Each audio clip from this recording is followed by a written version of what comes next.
এখানে এমন কিছু ব্যক্তিবর্গ এসেছেন যারা অত্যন্ত দানবীর। বিশেষ করে নাসির ভাই আছেন, রাহি ভাই আছেন, এবং আজকের যে প্রধান অতিথি অ্যাডভোকেট আব্দুর রশিদ দৌলতী সাহেব আছেন। ওনারা অত্যন্ত মানবিক কাজ করেন, জনগণের কল্যাণে কাজ করেন। বিশেষ করে আজকে যিনি মেহমানে আলা, এই প্রোগ্রামের মূল যৌতুক ও মাদক মুক্ত সমাজ প্রতিষ্ঠার লক্ষ্যে যিনি সারাটি জীবন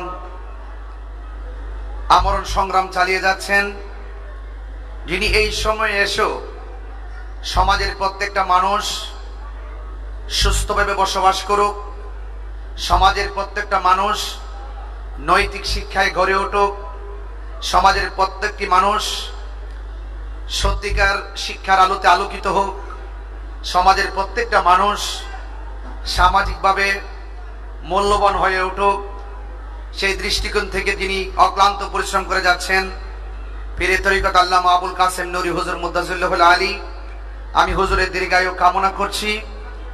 এবং আমি আপনাদেরকে সবিনয়ে অনুরোধ করছি, এখানে অনেক মা বোনরা এসেছেন, আপনাদের সন্তানকে বুকে আগলে ধরে এই একটি গুরুত্বপূর্ণ অনুষ্ঠানে নিয়ে এসেছেন।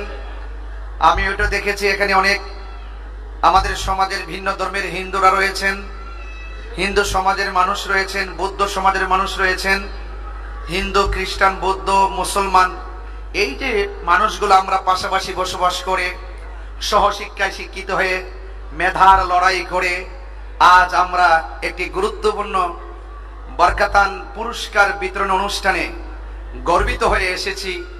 আমি আপনাদের প্রত্যেকটা অভিভাবকদেরকে আমার পক্ষ থেকে আন্তরিক অভিনন্দন জানাই। এবং আপনাদের অনেক দায়িত্ব আছে, আমি অভিভাবকদেরকে বলবো আপনাদের অনেক দায়িত্ব। আপনি সন্তান জন্ম দিয়েছেন, এই সন্তানটা ছোটবেলা থেকে কিভাবে গড়ে উঠবে সেই দায়িত্ব কিন্তু সন্তানের নয়, এটা আপনার দায়িত্ব। আপনার সন্তানকে মোবাইল দিলে সে মোবাইল দেখবে, ঘুম পাড়াতে বললে সে ঘুমাবে, খেতে বললে সে খাবে। কিন্তু ইচ্ছে করলে আপনার সন্তানকে মোবাইল দিয়েও রাখতে পারেন, পড়ার টেবিলে রাখতে পারেন। আপনি বাছাই করবেন কোন কাজটা আপনার সন্তানের জন্য মঙ্গল হবে, কোন কাজটা সন্তানের জন্য অমঙ্গল হবে। আপনি সন্তানকে খুব তাড়াতাড়ি রাতের খাবার খাওয়াবেন, খুব তাড়াতাড়ি রাত্রে ঘুম পাড়াবেন, খুব সকালে সকালে ঘুম থেকে উঠাবেন। আপনার সন্তান স্কুলে যখন যাবে আপনার সন্তানকে খুব খেয়াল রাখবেন, 4টার সাথে আপনার সন্তানকে ছেড়ে দিবেন না। এখন যুগটা খুব খারাপ, এজন্য আপনার সন্তানকে টেক কেয়ার করার দায়িত্ব আপনার। আপনার সন্তানকে নিয়ে ভাবনার আপনারই সময়। সেই জন্য আমি আপনার সন্তান সুশিক্ষার আলোতে আলোকিত হোক, আপনার সন্তান মেধা লড়াইয়ে অ্যাডভান্স হোক, সেই জন্য আল্লামা আবুল কাসেম নুরি হুজুর মুদ্দাসিল্লাহুল আলী আপনার সন্তানকে এখানে একত্রিত করেছেন এবং তিনি আমরণ ভাবে সন্তানকে উৎসাহ উদ্দীপনা দেওয়ার জন্য যেভাবে পুরস্কারে আয়োজন করেছেন। একটি কথা মনে রাখবেন, আমরা অনেকে লক্ষ লক্ষ টাকা ইনকামও করি, যতই লক্ষ টাকা ইনকাম করি, ছাত্র জীবনে আমাদেরকে যে একটা মেডেল দিত 10 টাকা দিয়ে, এই মেডেলটা আমাদের কাছে অনেক আনন্দের মনে হইতো। যখন আমাদেরকে একটি কলম দিত মনে হইতো এই কলমটা আমাদের জন্য অনেক দামি।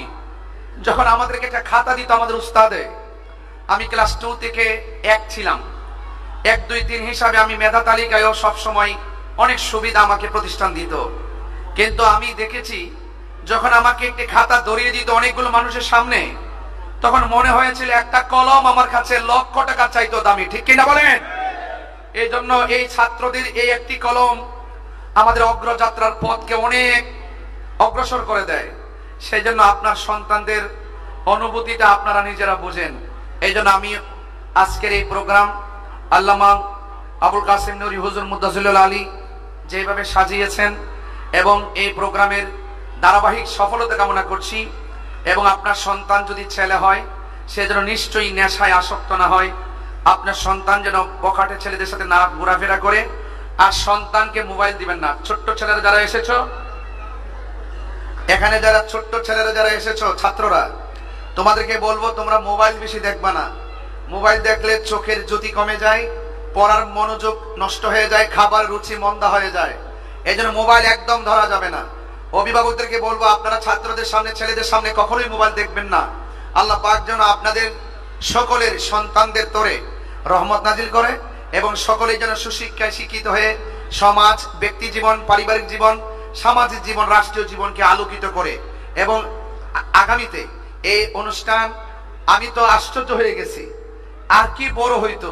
আমি তো দেখতেছি এবার যে বড় হয়েছে, আমি তো দেখতেছি যে একটি গুরুত্বপূর্ণ সময়, এত চমৎকার আয়োজন আমার মনে হয় প্রথম আমি দেখলাম। আলহামদুলিল্লাহ বলবেন না?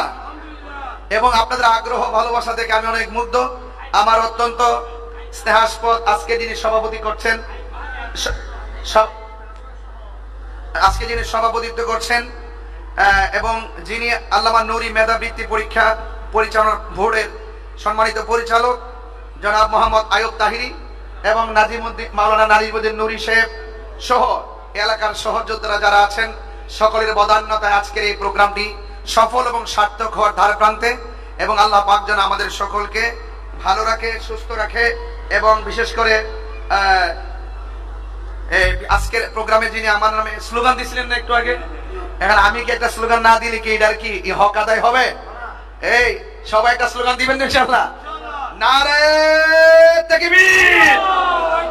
আমার এইদিকে ভাইয়ের একটা আওয়াজটা কম হয়ে যায়, সবাই বলতে হবে নারে তাকবীর, আল্লাহু আকবার, নারে রিসালাত, ইয়া রাসূলুল্লাহ, আহলুস সুন্নাত ওয়াল জামাত জিন্দাবাদ, জিন্দাবাদ। আল্লামা নুরি হুজুরের আগমন, আল্লামা নুরি হুজুরের আগমন, আল্লামা আহমদ হোসেন আল কাদরি হুজুরের আগমন, আল্লামা শফিউল ইসলাম রাহি ভাইয়ের আগমন, নাসির ভাইয়ের আগমন। আমার ভালোবাসা, দোয়া সবার প্রতি। এখানে অনেক অতিথিরা আছেন, আমার আগমন লাগবে না। আমি রাহিবের কাছে আমার একটা আবেদন আছে। আমি শুনেছি রাহিবে কিন্তু একটি মাদ্রাসার, আমাদের একটি চেতনার বিদ্যাপীঠ মাদ্রাসা, আপনি কিন্তু ওই প্রতিষ্ঠানের একটি গুরুত্বপূর্ণ দায়িত্বে আছেন। সেই জায়গাটা, সেই দায়িত্ববোধের জায়গা থেকে, এবং সেখানে কিন্তু আমরা তো সৌভাগ্য যে আমাদের অত্যন্ত প্রিয়জন, আমাদের প্রিন্সিপাল হুজুর, যাকে আমরা ধারণ করি, যাকে নিয়ে সুন্নতের কাজ করি, আমরা সাংগঠনিকভাবে কাজ করি। আপনি আপনার জায়গা থেকে আমাদের এই প্রিন্সিপাল হুজুরের প্রতি সুনজর রাখবেন এবং আমরা যেন আমরা এই বাংলাদেশটাকে যেন সম্প্রীতির মাধ্যমে সাজিয়ে নিতে পারি। যেই দেশে যৌতুক থাকবে না। আজকে তো দেখেছেন যৌতুকবিহীন আজকে কিন্তু একটি বিয়ের অনুষ্ঠান হয়েছে, কথা বলে ঠিক না? আল্লামা নুরি হুজুর কেবল শুধুমাত্র কথাই নয়, কাজে বিশ্বাসী, কথা বলেন ঠিক না? আল্লামা নুরি হুজুর বিপ্লবের নাম, আল্লামা নুরি হুজুর চেতনার নাম, আল্লামা নুরি হুজুর একজন রাজপথের বীরের নাম, কথা বলেন ঠিক না? এবং আমি এই আজকের এই অনুষ্ঠানের সর্বাঙ্গীন মঙ্গল কামনা করে এখানেই বিদায় নিচ্ছি। আসসালামু আলাইকুম ওয়া রাহমাতুল্লাহি ওয়া বারাকাতুহু।